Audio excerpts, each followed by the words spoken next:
suit is discharged into space, changing the life of one hapless duck and transforming him into a hero called Wonderduck.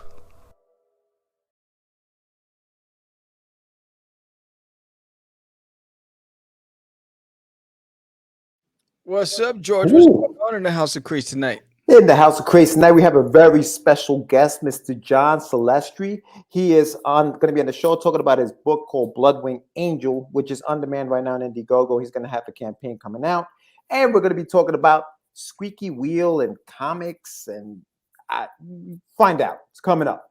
Yeah, I don't know why your voice keeps squeaking. Let's get it.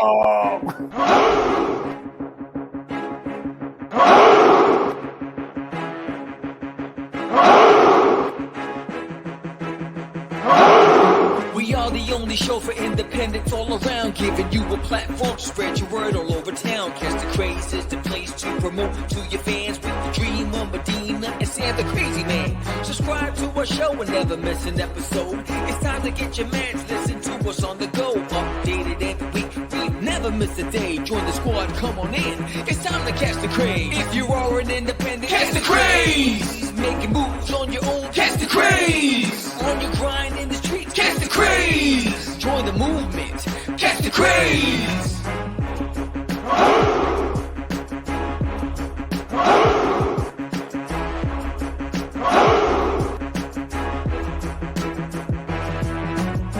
Yeah, George, we did it again. Come on now. You know you want to do it. Catch the Craze.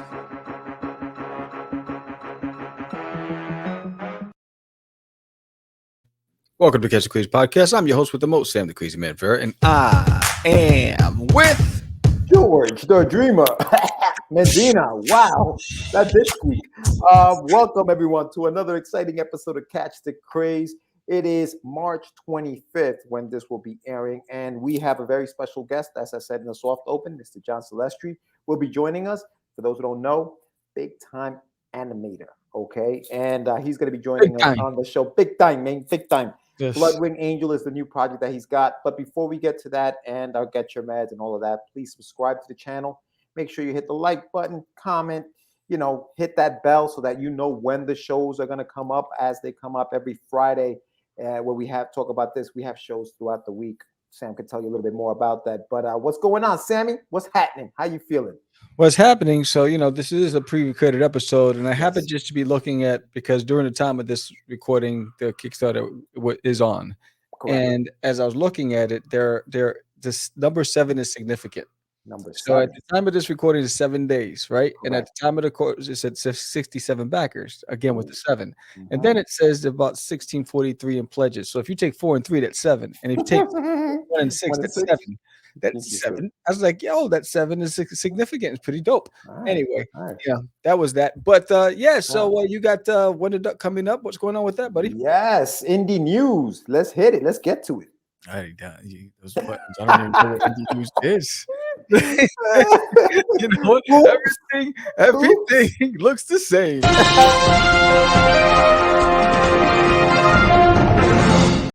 Another news. Okay, so Wonderduck. Wonderduck is coming up.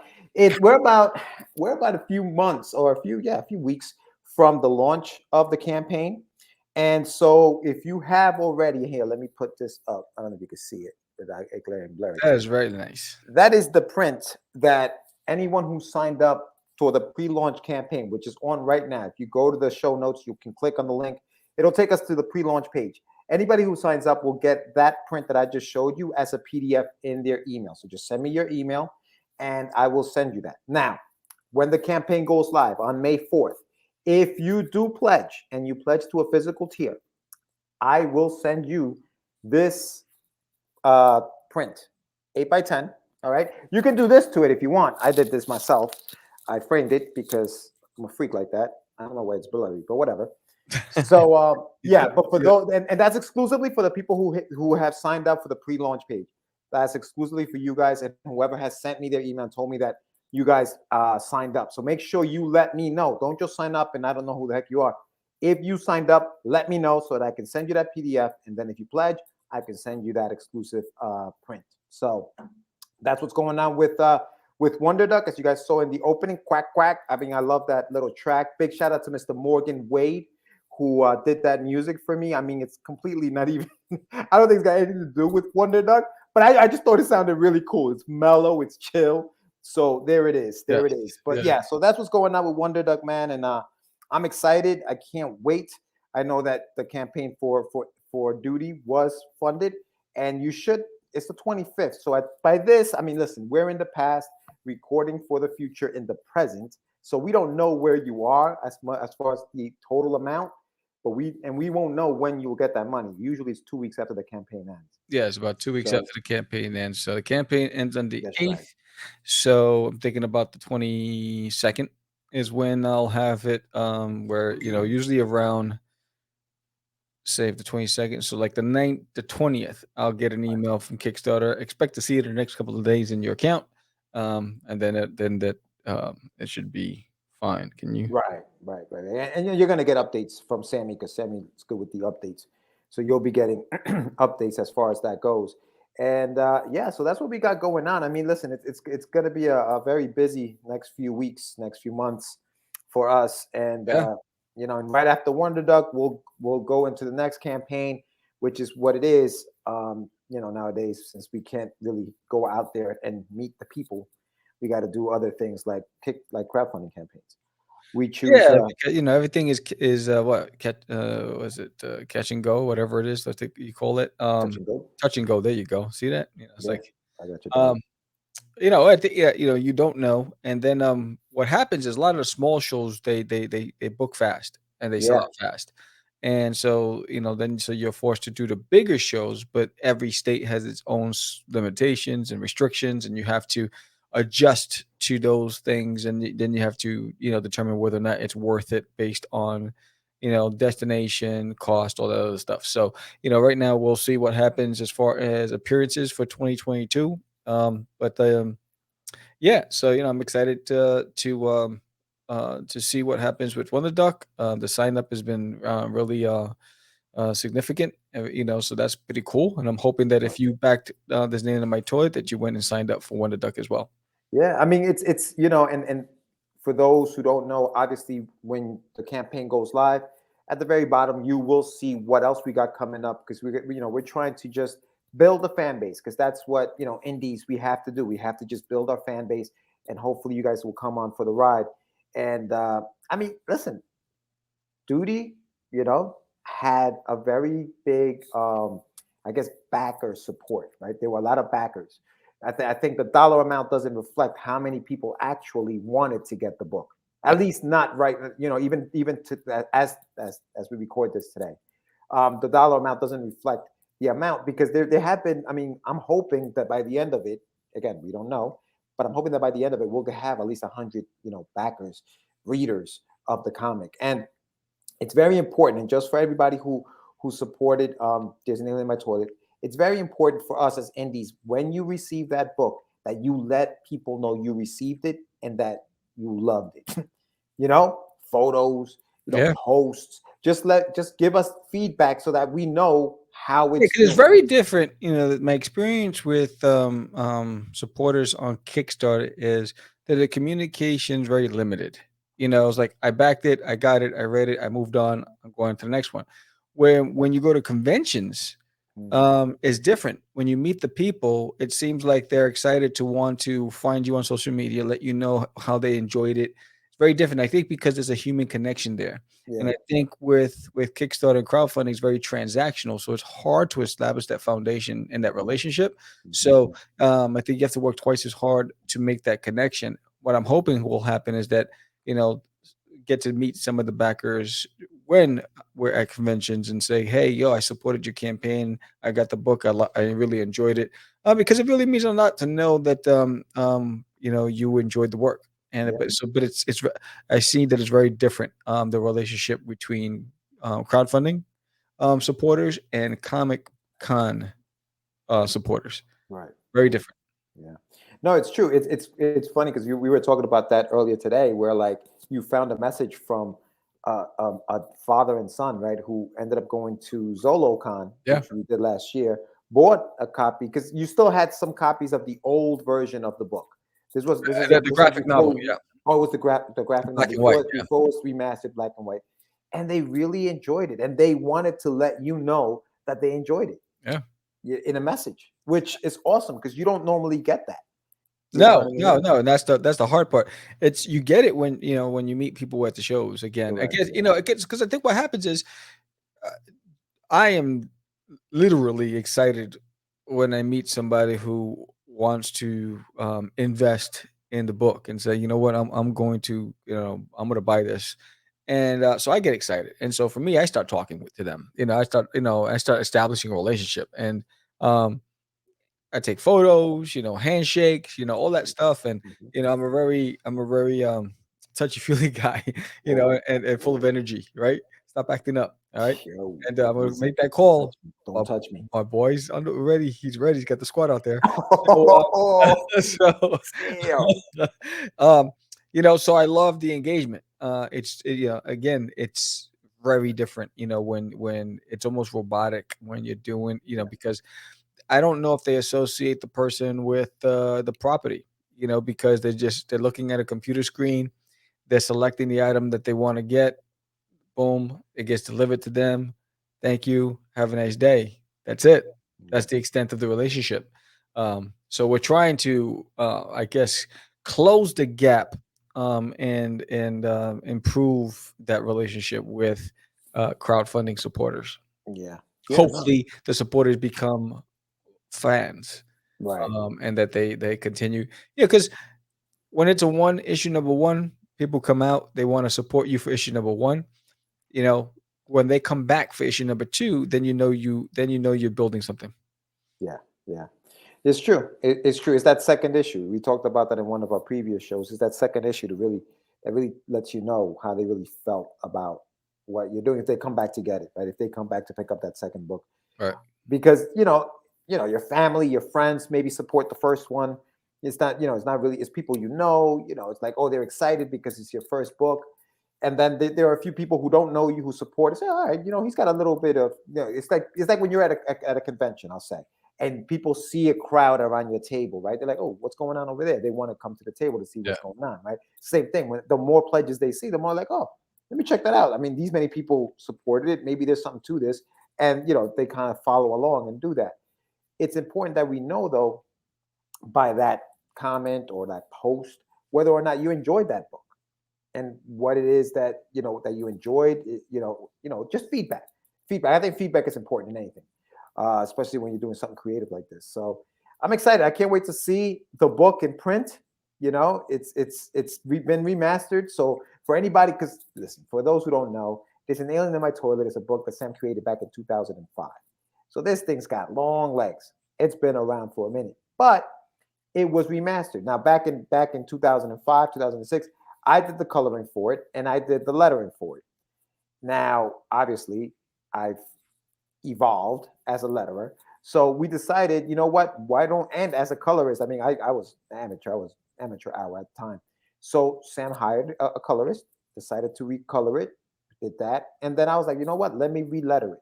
So we re-lettered it. So it's been remastered for the new crowd. And hopefully you guys enjoy the product. I think it's a funny book. I think. Oh, it definitely is a funny book, and Duty's a funny character. He's full of life. He's there's a duty in every one of us. So Okay. Okay. Yeah. Yeah. there is, imagine, again, your father is the emperor of an entire planet, right? He's the ruler of an entire planet. Your guardian is the general of the army of that planet, and you just want to be a kid, but you have to live up to your father's expectations because your father's the big guy, right? So, you have to overcompensate with bravado, right? And try to prove that you're smart and you're worthy. So he wants so desperately to prove himself, which is why he creates this larger than life persona, which he cannot live up to. And so that's why he goes to Earth, and he ends up in all these wacky antics because of that desperation to just try to please the dad and fit in, prove himself, prove his worth. I am just as capable and then smart and so and then the adventure begins. And so for all you cosplayers out there, Duty has you beat. I'm just saying, Duty has you beat. He has more costumes than anybody on this planet. More Yes, costumes than yes. the amount of actors in the video Thriller. It's Mm. just crazy. Mhm. But yeah, it's Yeah. fun. It's a fun series. You're gonna love it. You're gonna enjoy it. I'm Good. looking forward to it. I'm also enjoying the fact that I get to take a break for a minute while George is promoting his campaign, and then he's gonna go and start doing what he needs to do to promote that stuff Yeah. and stare at the screens and all that other stuff. And Dude, I do it now. I did it when you were doing the whole campaign. Every time a campaign is up, it's always that thing of like, oh man, what else? Who else pledged? Who else pledged? You know what I mean? Yep. I think I'm a big sports guy. I'm a big team guy. So when I want the team to do well, and I'm always rooting for my team. So we become cheerleaders of each other's work, and I think it's important. I think it's important to have the back of the person that you're in the trenches with. Yeah. Because it builds camaraderie, and it helps you on low days, man. It helps to have that talk like, yo, man, it's gonna be okay, bro. No worries, it's gonna be all right. Sometimes at the right time when you're about to jump off that roof, Bang! you're up there, you're looking over the edge, you're like, you know what, goodbye, cruel world, and and then that phone rings, but it's like, wait, hold on, hello. Yeah, dude. Sometimes you need that walk off the ledge call. You know what I'm saying? So no. So it's good. It's good. I mean, I'm looking forward to later on this. I think I'm hoping that you hear from the convention in Dallas. I keep forgetting to send and them an hopefully email. by now, by the time this airs, you will have heard, and you're going to be part of that show, because I think it's important, like you said, that whole pitch about the father of Duty and all that stuff. It's easier said in person, right? Where you can gauge the person's interest and laugh with them, and I think that's important and that's necessary, and that's why conventions are so important. Yeah. And that's a good segue to our topic for today. Why don't we hit the notes? I know, I got the sniffles. Oh.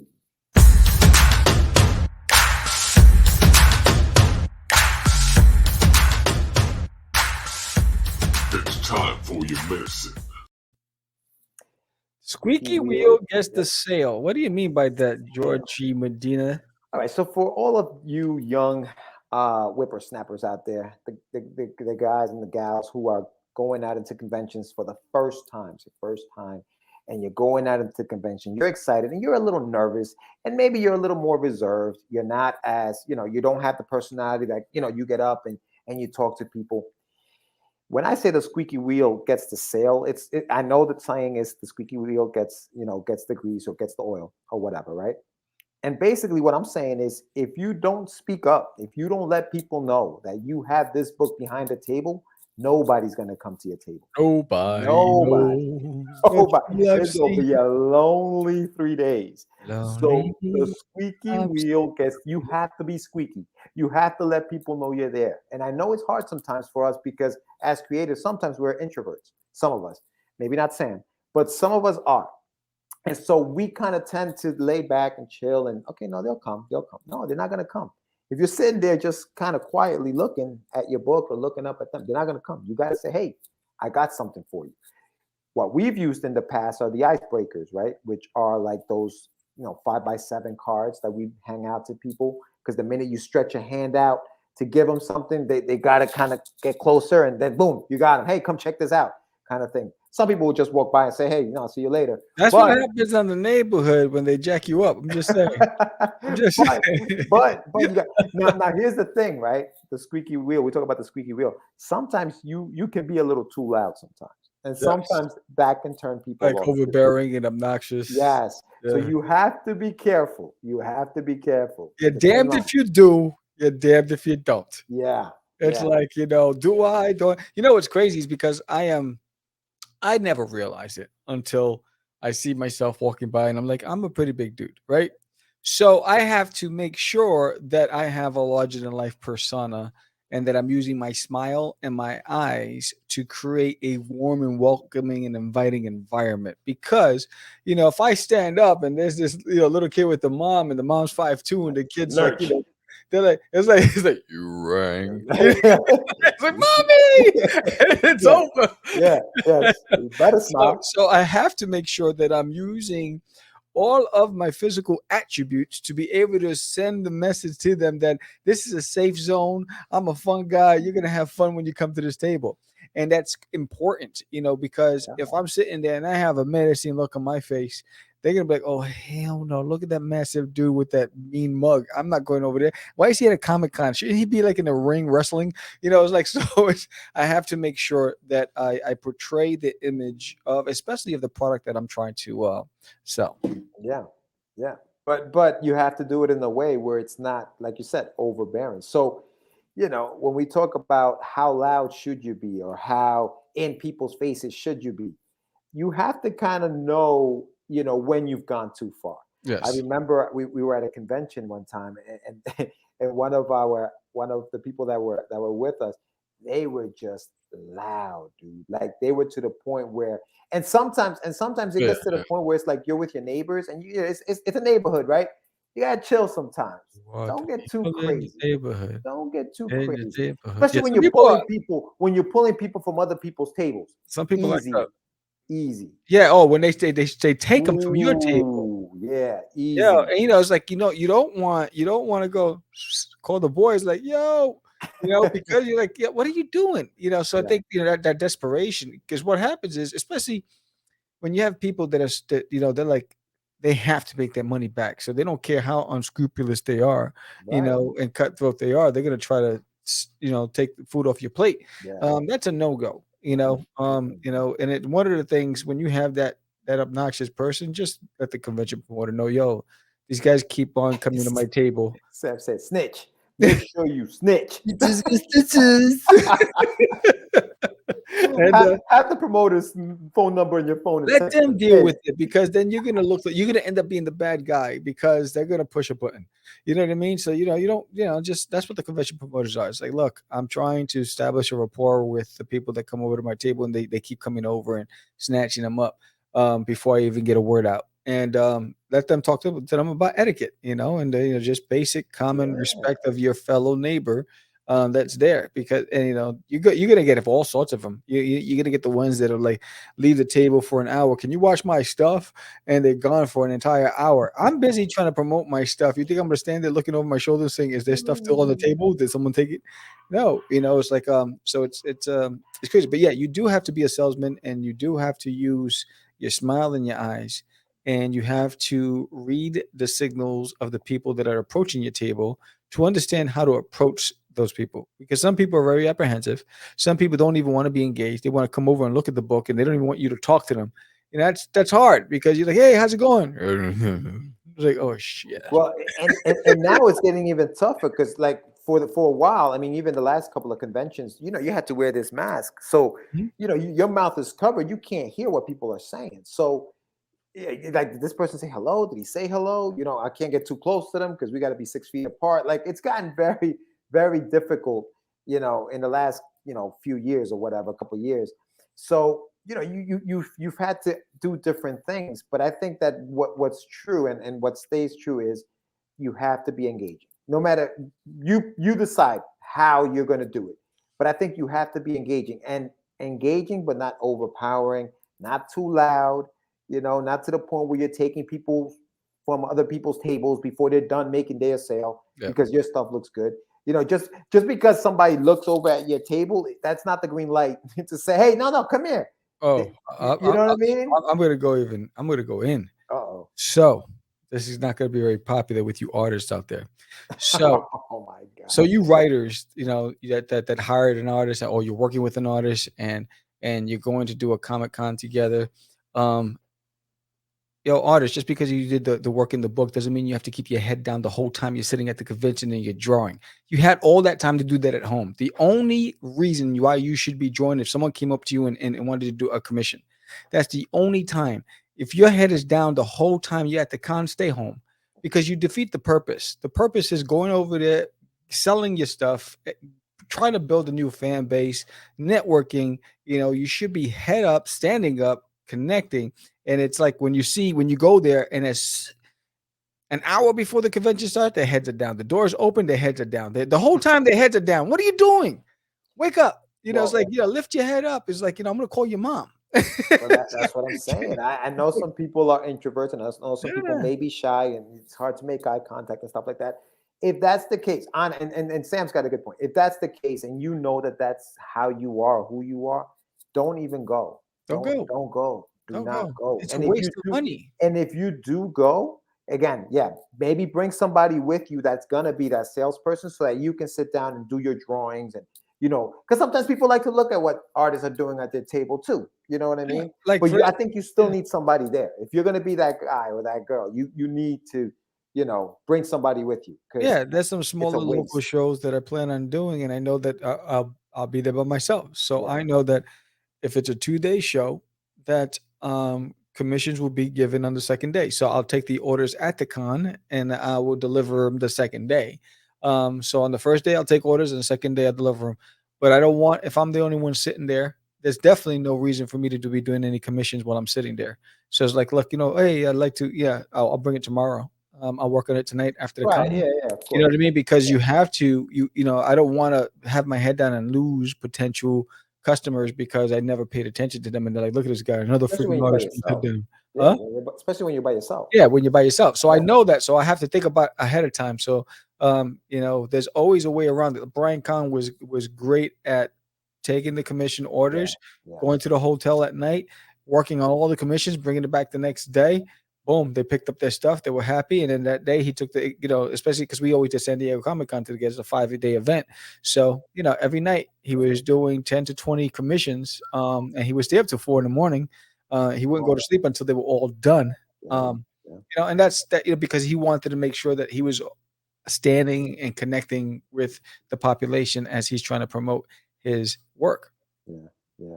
No, I mean, listen, I tell you that about being that squeaky wheel, because me personally, I enjoy people, but it's very hard for me to talk about myself. Like, it's hard for me to talk about my stuff.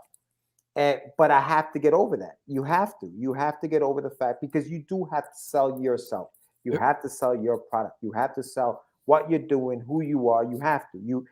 I don't know how you do it. I mean, me personally, I kind of was just like, you know what? Got to get done. Here we go. Let's just do it. It's like jumping into the pool. Sink or swim. Let's go.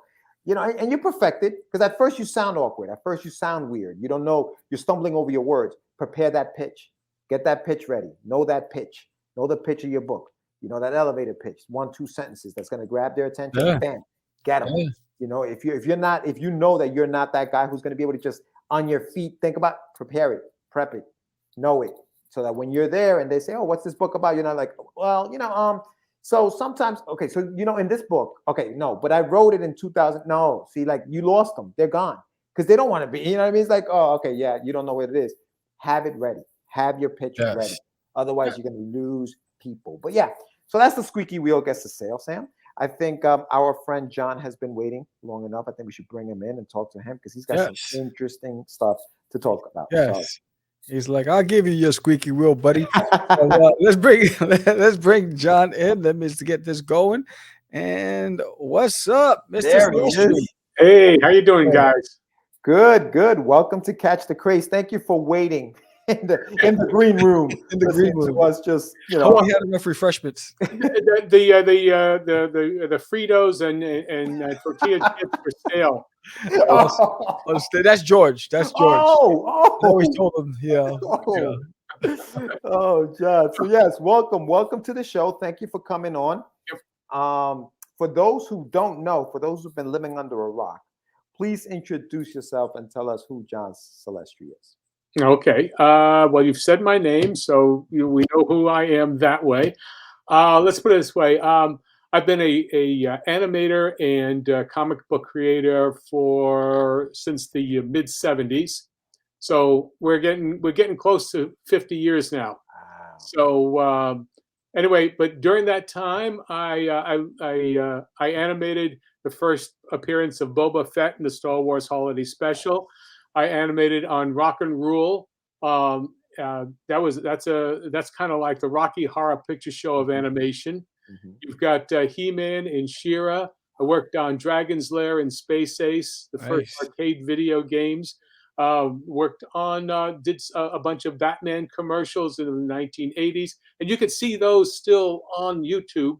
Nice. Like 4 of them with the, and it's in a very a classic animation style. And I've done a whole bunch of comic books and commercials, things of that sort throughout my career. So that's It's a the short of fantastic it. career.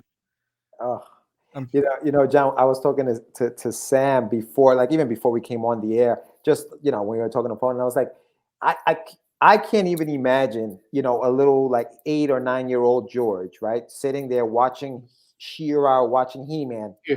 and having me come next to him and say, "Hey, kid, in 2022, you're going to be interviewing the gentleman who animated that cartoon."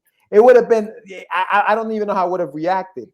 Tell us a little bit about how you got into animation way back in the mid 70s and early 80s. I know it's a whole different world now, animation, than it is today. Yeah. So tell us a little bit about that world back in that time.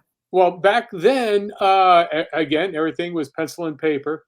It was very hard to learn animation. We were all pretty much self-taught, because there were only 2 schools that taught animation. It was Sheridan College up in Oakville, Ontario, or Toronto, and Cal Arts in California, and that was it. Those are the two major places that actually taught animation, and the one in Cal Arts had only been trying it since not Cal Arts, rather Sheridan had been only doing it since 1970, 69, 68. So anyway, but I grew up in, as I said, I grew up in Brooklyn, and I'm self-taught. I learned that we had your basic books were the Preston Blair dollar large size animation book out of the Walter Foster series. There was that, and then there was another one, a mechanical. It was a Hallison Bachelor, to get mechanics about exposure sheets and what they were British studio, Hallison Bachelor. And so they did the European version. It was Animal Farm. Okay. They did that in the 50s. So basically, you had those things to learn, and then I took a 6-week, 1 night a week course at the School of Visual Arts. Wow. This is like 1970, 73, 74, that sort of thing, and that was the summer class. So during the summertime I did that while working, and so I didn't really understand animation, that I could do it, until I was about 23, 24 years old. Wow. But before that, I wanted to be a comic book artist, or a comic strip artist, really. And so I did the whole thing. I would do 2 or 3 weeks worth of samples, do that, Xerox them, send them off, and then blah, blah, blah, blah, blah. Did that for years and years and years. Yeah. And finally, I worked at the New York Athletic Club, and on the magazine staff. And so I was the layout artist, and I learned. I was when my the editors sent me on the assignment was to go down to the gym where the Olympic fencing team was practicing, and so they're training. And so he said, "Give me some sketches of stuff that was going on there." So what I did, I took out a pad, and I started sketching and blah blah blah. I'd never gone to art school. Oh my God! So this is everything self-taught. So I just went and just did really fast sketches as fast as I could. And I said, "Well, I come back up with a couple of pages of these poses." And I said, "They're not that good. I could only do really fast sketches." And he went and said, "These are great.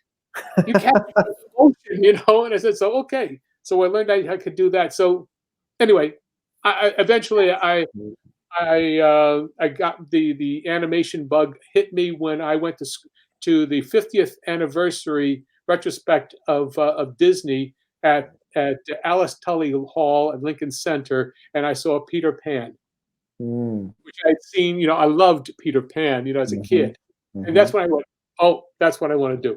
Wow, fantastic! Wow. So that's how I got into it.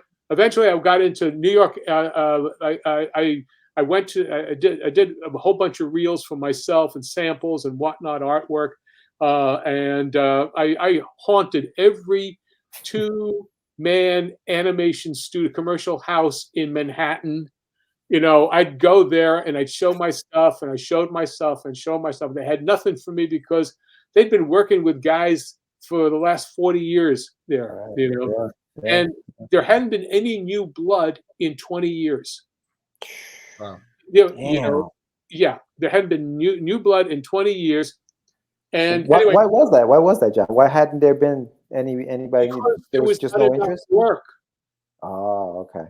There was not enough work. It was all commercial houses. So, you know, you do your shtick, and you get a series of commercials, and you'd feed the guys that you worked with. Right. You know, and that was it. You didn't. There weren't many crumbs left. You know.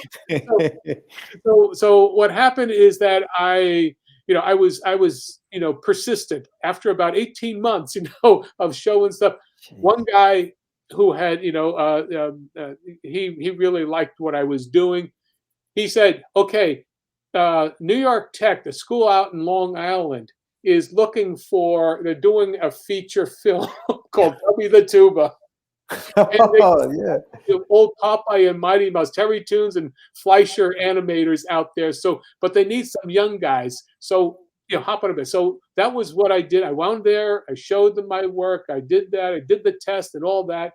And for 14 months, every day I get up from my house in Brooklyn, take the BMT out to Long Island, to Penn Station, grab the Long Island Railroad, head back out to Old Westbury, Long Island, and then catch a bus from there to get to the camp. It was a 4.5-hour round trip every day for 14 months. God. So, but I learned, and that's my school, because I learned from old Popeye and Mighty Mouse animators. Damn. Every day. Did you find it? Did you find it easy, John? Like, did you immediately or no? It's like a duck to water. It was okay. Yeah, it was not a hard thing. I mean, I had learned. It's so much made about hand and eye coordination. Yes, but you've got to be able to understand and see movement in your head. Mm-hmm. And then you learn all the principles, and there's a squash and stretch. I've got all kinds of videos on my YouTube channel, so you can go there. You can study the stuff for free. There's nothing there. You'll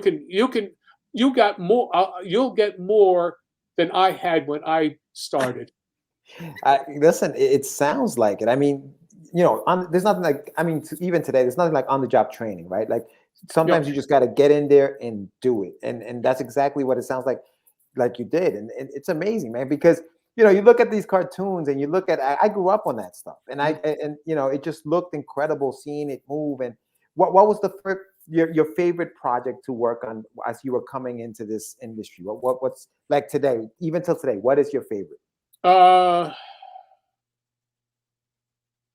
There are emotional ones, and then there are ones that I was successful at because I was left alone. So tell us about those. Okay. It's Rock and Roll. Okay, I did 3 characters. There are secondary characters, but they left me alone with them. It was Quad Hole, the police chief, Mylar, the club owner, and Cindy Schlepper, the giant gal on roller skates. And you can see all of that stuff on YouTube now. Nice. I mean, they have those were my favorite. That was my favorite time. And I had just hit my 5-year point when I started. See, you learn, almost like anything, it takes you 5 years of everyday working, not just doodling, but actually producing stuff that you got to get paid for. Wow. And you have somebody else telling you what you did wrong or what you did right to learn the craft. Okay. It takes 5 years, every day. So by the time, I hit the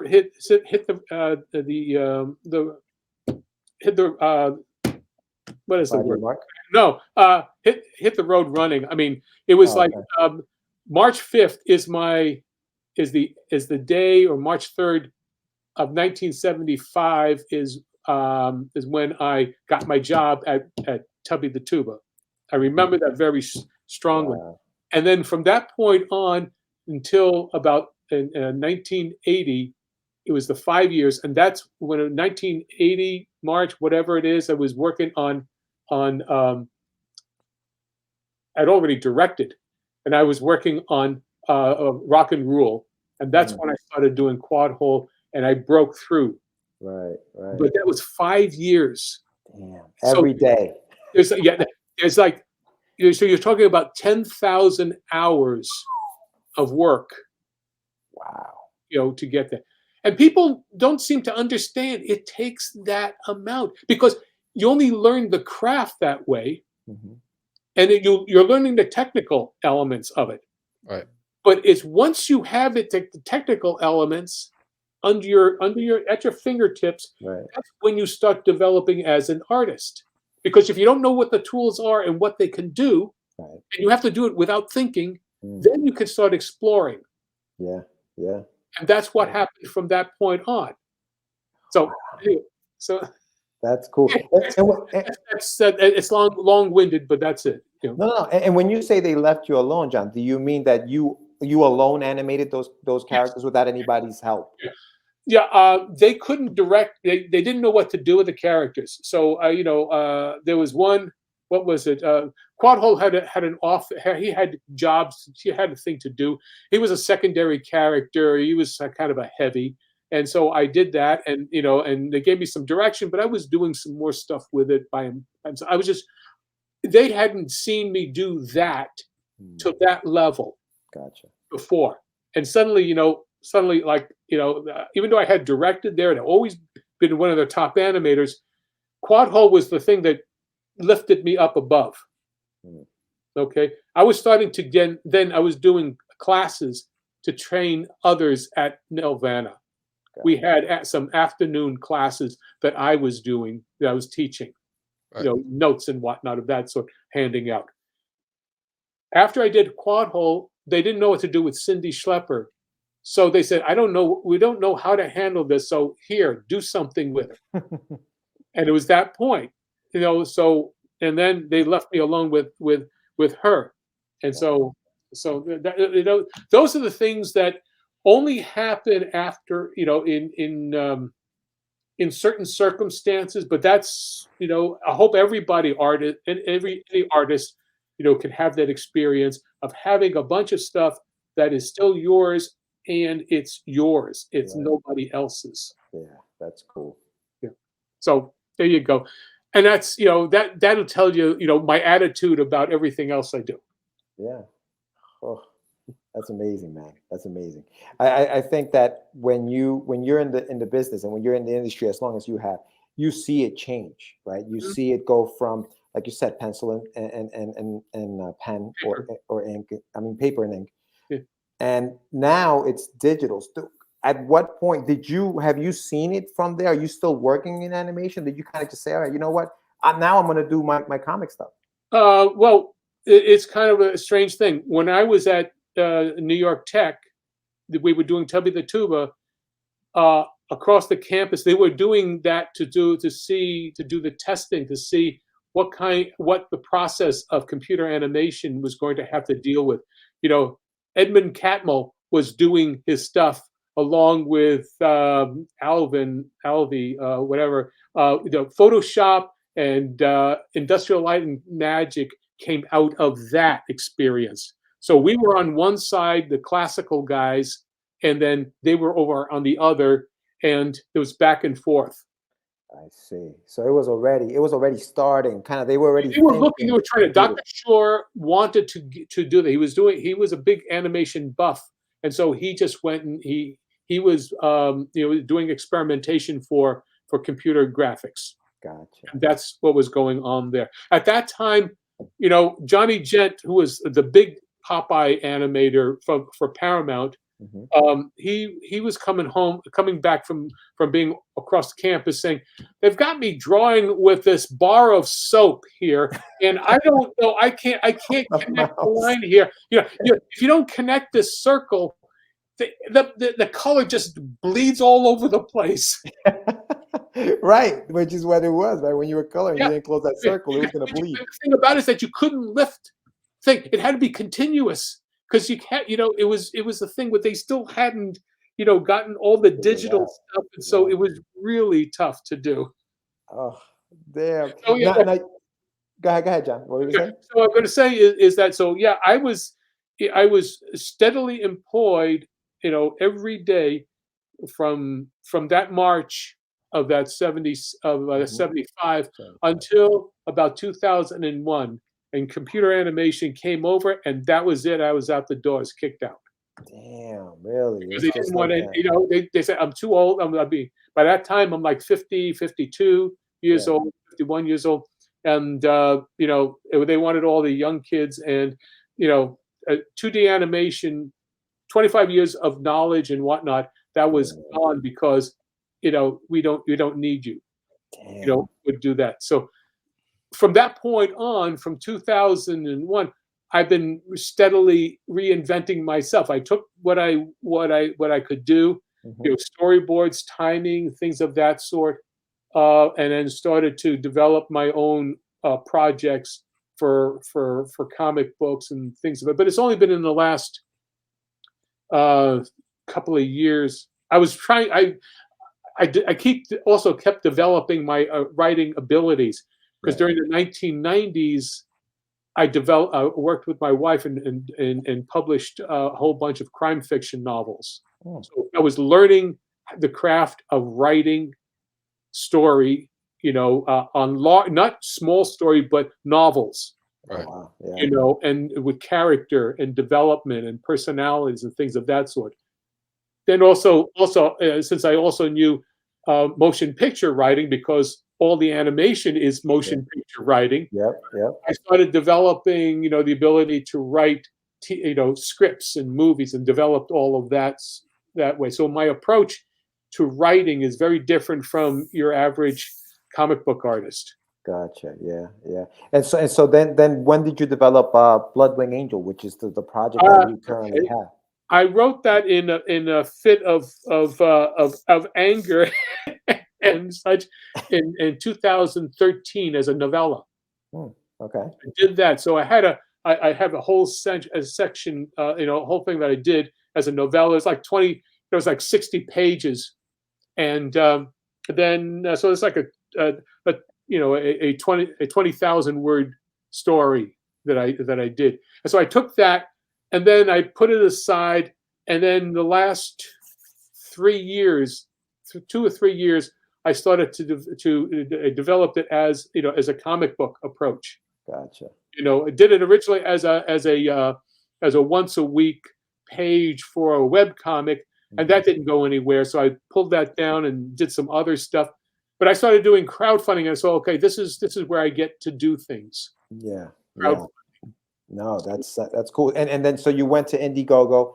It was funded, obviously, and now it's on demand. This is the second book, right? Yes, this is the second book. Yeah, this is the second book. I'm working on the third one. Each one of the books are about 52 pages. Yeah. So. And you do it all. Obviously you do the writing and you do the artwork. I do the coloring. I do everything. Wow. I output everything to the whole ball of wax. I still draw pencil on paper, and then scan it. Gotcha. And then coloring digitally. And then import it into Clip Studio Paint. Gotcha. And then you do all the coloring that way. Yeah, this looks great. So what is it? What's Blood Angel? Bloodwing Angel. Bloodwing Angel. Well, what it is, it's the adventures of Michael, an innocent angel, who is transformed into both male and female and unjustly banished to the mortal realm, where he struggles to survive amongst demons and living dead. And along the way, Michael becomes the guardian angel to a neighborhood filled with killers and sinners. Okay? And then Michael must learn to use his now limited. It's a he and she, so they'll call it they. They're now limited and angelic powers of flight and flame fist while defending themselves against demons. And then Michael, Josh Combs and his family, along with the dangerous boys of the 1717 Club, are the pawns in the opening play of a cosmic chess match between the gods of light and darkness. Oh man, that sounds so cool, man. Now we had a brief conversation before you came on. So some of that, like you mentioned the 717 Club and stuff like that, and even some of the premises. It sounds like you took from some of the stuff growing up and things that you saw. Oh yeah. The Combs family is my family, basically. I grew up in Brooklyn, as I said, and we had a religious gift shop on 86th Street and 17th Avenue. And we had a religious gift shop that so it was a Catholic shop where they sold chalices and ciboriums and priest vestments and crystals and cards and all that, medals and things. Across the street from us was the 1717 Club, where the mobsters would all hang out and bring their girlfriends on Friday night, and Saturdays their wives were over there. There was a club. That had all of that. Limousines would go back and forth and dressed to the nines. And this is like during the 1950s and 60s that we're talking about. Yeah. Okay. So basically, it takes place in Brooklyn. Right. Yeah. Basically. No, this sounds really cool. When is the third one coming out, John? Oh well, the third one I'm working on now. So it'll take me a while. Like with this one is, as I said, you've got 2 books, and already you've got close to 100 pages worth of stuff. Yeah. So I mean, I like this in book 2. You've got episodes 3 and 4, along with a 7-page standalone story for the club, the 1717 Club, the guys there. And the 1717 Club, it's a cross between The Sopranos and From Dusk Till Dawn. Oh, nice.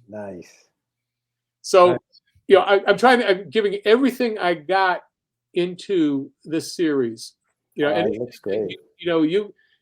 Everything about animation, anything about storytelling, all of the things that I've got is into it, and you could see it. I mean, you look at the samples of the artwork that I show, on the Kickstarter, on the Indiegogo in demand website, and it's still relatively inexpensive for a independently produced 52-page book. Yeah, no, definitely.